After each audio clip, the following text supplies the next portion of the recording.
Hey, what's good, y'all? Fuzion here, back with another video.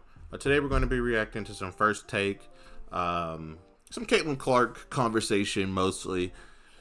I don't really talk about Caitlin Clark that much, if at all, on the channel, because her and Drake and Kendrick and I want to say two other people, over these past year or two, it's impossible to have a real conversation without a certain group, a certain fan base, a certain energy being brought onto the channel, onto the comment section. And it's just not, that's just not something that I don't know, just want to be involved in. But this time, I don't really give a fuck. I skipped the gameplays, the sort of like the context, quote unquote. Y'all can go watch the video. I don't, of course, y'all just go watch the video. I'm gonna get to the main point. I want to talk about the conversation. I want to talk about Caitlin Clark. I want to talk about the WNBA, and I want to talk about this the double standard that fans are having with the NBA and the WNBA. They want to see physicality. They want to see players not foul bait, but are fans of Caitlin Clark, who is a known complainer, someone who will foul bait. She will bait a tech. She will bait a irregular foul. That's a part of her game. And again, that's going to be said, and people are going to have a problem with it, but that's, again, part of her game. She does that. She's just like a Draymond Green in that level. As far as pushing buttons, I think, actually, no. She is a Chris Paul. She knows how to push a button. She knows how to be petty, but not make it look like that is exactly what she's doing.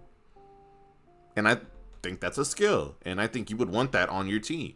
You know, like besides her great shooting, her passing, I think she does need to learn how to slow down a little bit sometimes. I think sometimes she tries to force a win, tries to force an extra three when I think there could have been an extra dribble pull up or a dribble pass. Again, this is her second year in, so she's still learning. But it's just that complaining, that begging for the refs to do something when you'll go on the other end and do worse but hide your hand. It's just, I think that's what stops her, I think, from becoming, well, I think that she's already going to be a great, but I think that is the one thing that she needs to improve on. That's what lost Luka the championship and this season, or like this previous season. I think that was one of the reasons that we lost as the Lakers and why he lost as a Mav the previous year. What do you think your teammates are going to see or think when the best player or your leader or your franchise player is complaining every single time down the court and will not get back on defense, will pretend to play defense, or will play defense for one or two possessions out of a 10 possession run, and then now you're down 12 points because of not getting back on D? So once Caitlin learns how to figure that out, and once she learns, again, how to slow down, again, I think she's already going to be a good player. I think she's going to take it another step and another level once she understands how to do that. That being said, I do think that the W need to figure out if they're going to try to slow down this stuff or not. The obvious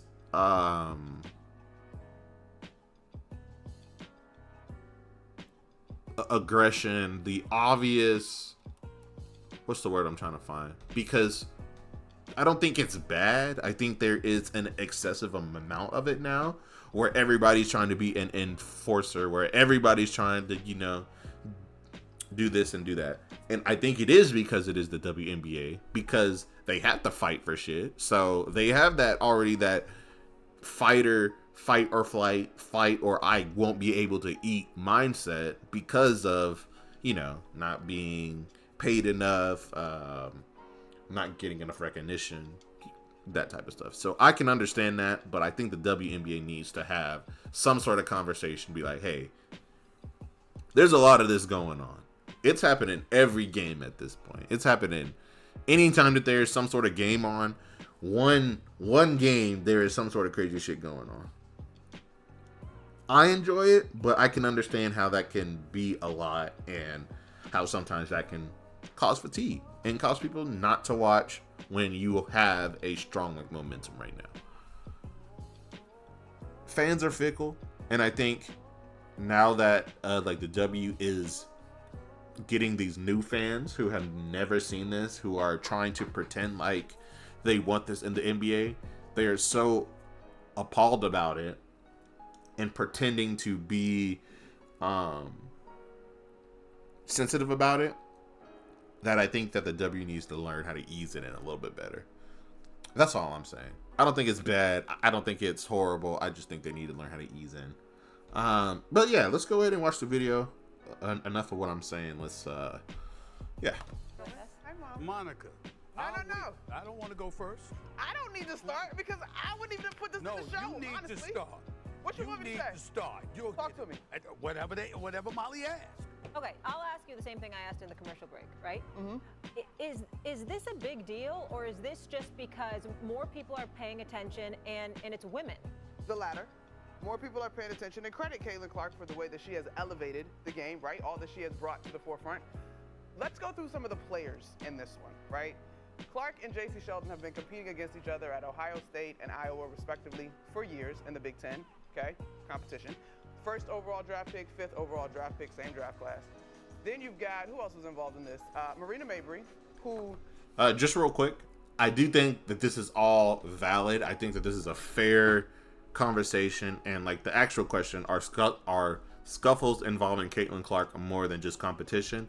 I think that is a baited question that I feel like is feeding into what I just said about Caitlin. It's impossible to have a true conversation about what is going on around her when this is what's already being forced to be put out.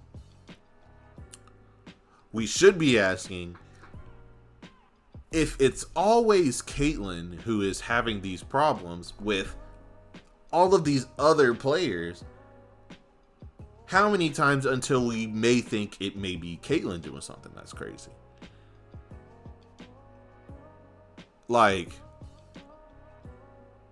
If it was just Angel Reese, if it was just Mayberry, if it was just, okay, maybe there's a conversation there. But I feel like if it's multiple teams, multiple players, every single time she does something, there is some sort of conflict around her. Is she doing something this time? If it's just the fever that's having these problems, maybe it's the fever. And I hate having to bring him up again, but it's just like with the Drake shit. If everybody is beefing with you, and you mean everybody, and this 20v1 narrative shit was real, wouldn't that mean that there was something that Drake did? I don't know. Has had her share of moments as a known trash talker, competitor, defender, in-your-face personality in the WNBA. Then I think down the stretch, we had Sheldon again, and then Sophie Cunningham, back to her days at Missouri, same energy from Sophie Cunningham. Not going back down, tenacious defender, super competitor. Do I want the WNBA to turn into WWE? No, of course not.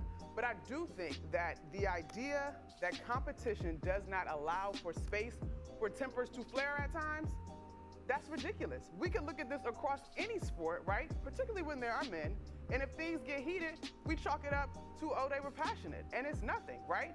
It was not great. But to me, as I'm watching it, Caitlin Clark is an incredible competitor, as you heard her say post-game. She's doing plenty of talking with her game.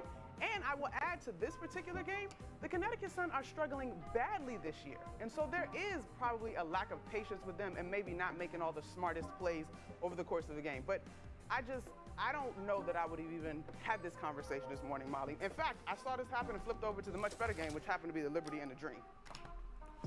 All that is fair. I agree, but I think I'm very curious on what Stephen A is going to say. I understand that there are adjutants in the league, and when you try to go at an adjutant, they're going to do their shit.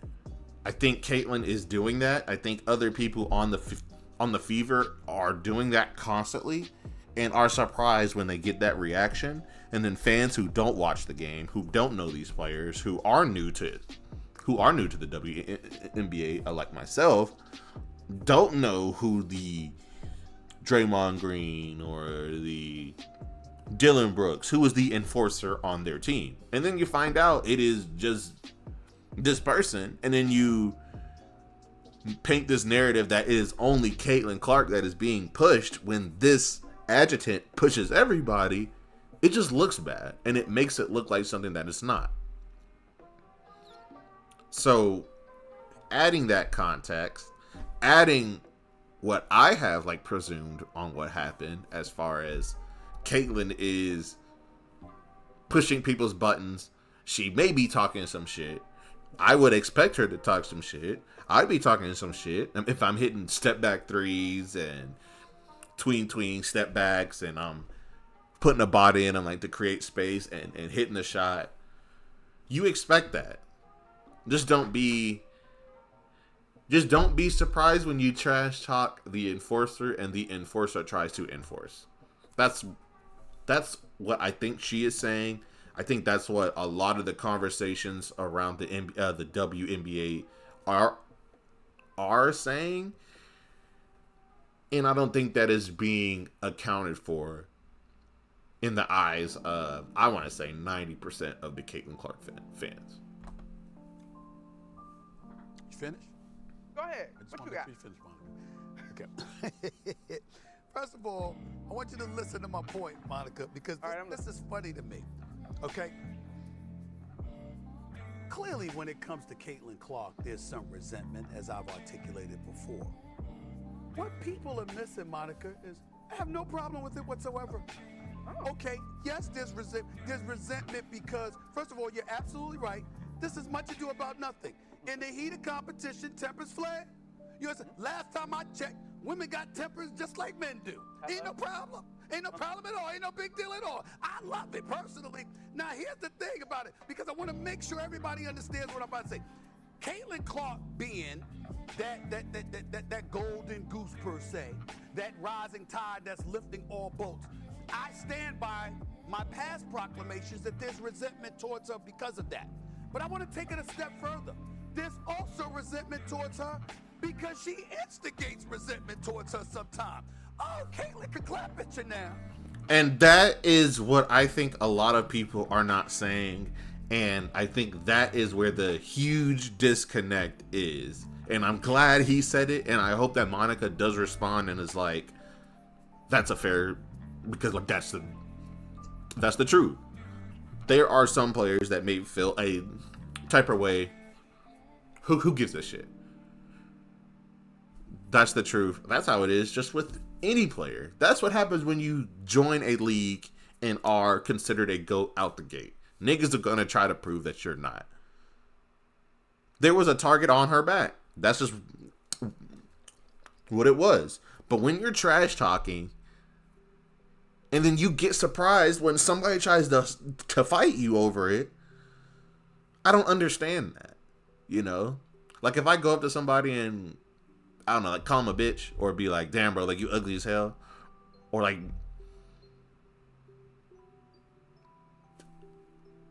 I'd expect to either have to get ready to fight, have to get ready to roast and fight, have to get ready to run.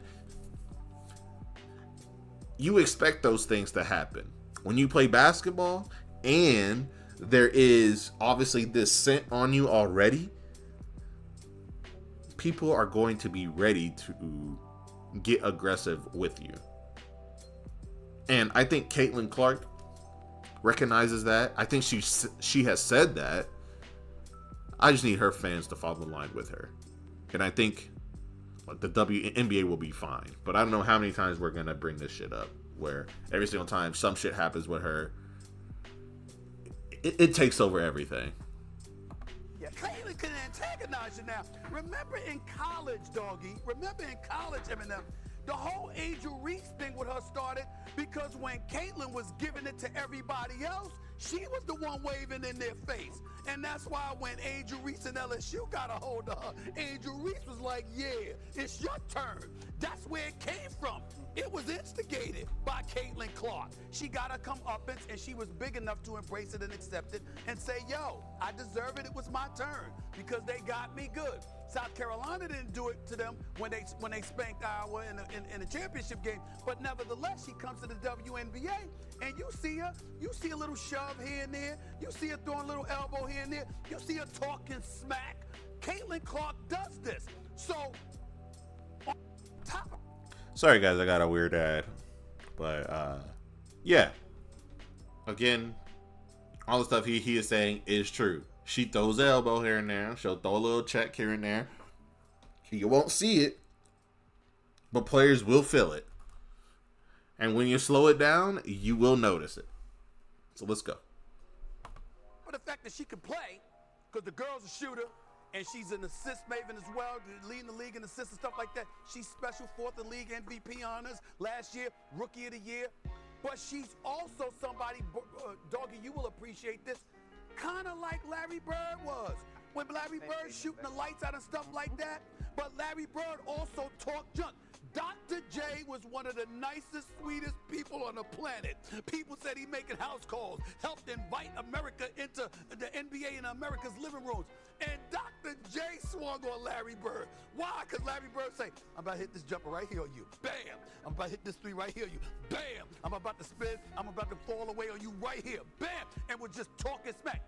Caitlin Clark is that person as well. So the vitriol that she gets, some of it is self-induced. I just happen to love it because that's sports. Any problem with that, Eminem?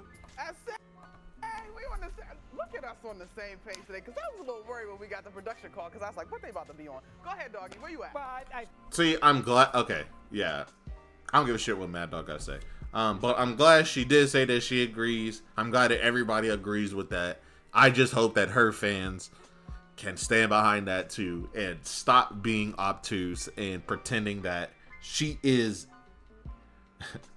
an angel.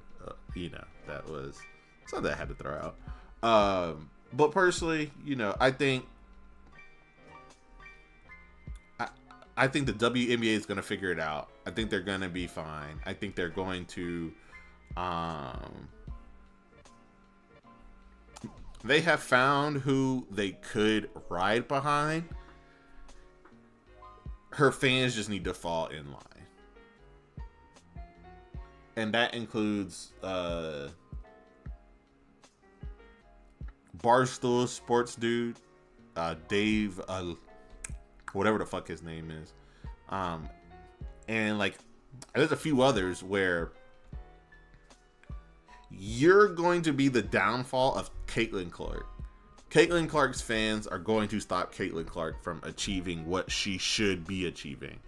Because at some point, it's going to catch up to her. At some point, she's going to have to say something. At some point, someone's going to go too far for the Caitlin Clark, love or the clout, or I don't know, just for the sake of her.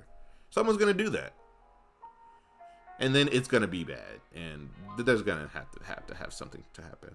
Be it like the WNBA is going to have to step in, which they're pretending like they care, but they're not even doing what I feel like they should be doing. But that's neither here nor there. But those are my thoughts. tell me what you guys think in the comments down below. Feel free to leave a comment. I just would love to hear what you guys had to say. And yeah, I'll see you guys next video. Peace.